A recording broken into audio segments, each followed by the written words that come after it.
As we all know that the Chinese Communist Party had severe suppression and censorships on journalism and freedom, many independent journalists were prosecuted in China, and that today the CCP was able to actually buy America's mainstream media and social media to control the press freedom here. So Dom, what are your initial thoughts on CCP's invasion into your fields? I feel like it's pretty blatant from the things that we're seeing, all the way down from our medias to the NBA itself.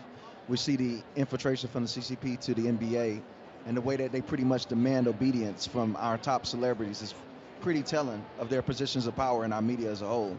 The way that they can have LeBron James pretty much call Taiwan, not their own people, and completely ignore all of the atrocities that the CCP is doing all for the love of money.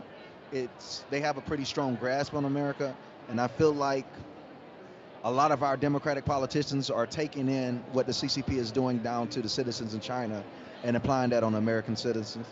Absolutely, and as you said, that many American elites and top celebrities, they have conducted deals with the Chinese Communist Party. They completely ignored about the evil and the nature of the CCP. They follow the money, and they nailed down to the intimidation and the money threats, right? So how do we protect these independent journalists who have been working like you to preserve the freedom, and how can we let American people know more about the actual truth that the Chinese still borrow?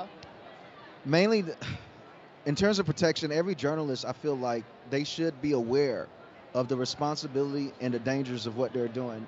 Everyone, before they release any story, should be fully willing and prepared to die behind the stories that they do.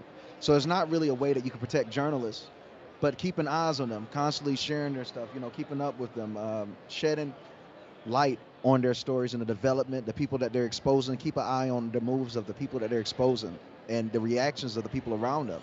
Because typically they move in on journalists and anyone influential. If they're going to do anything to them, they first have to make sure no one's going to react. So the main thing is, when people do release this information, to show that it means something to the people have to react and show that it means something to them, because they can't get rid of the people that has all the eyes on them. Absolutely, and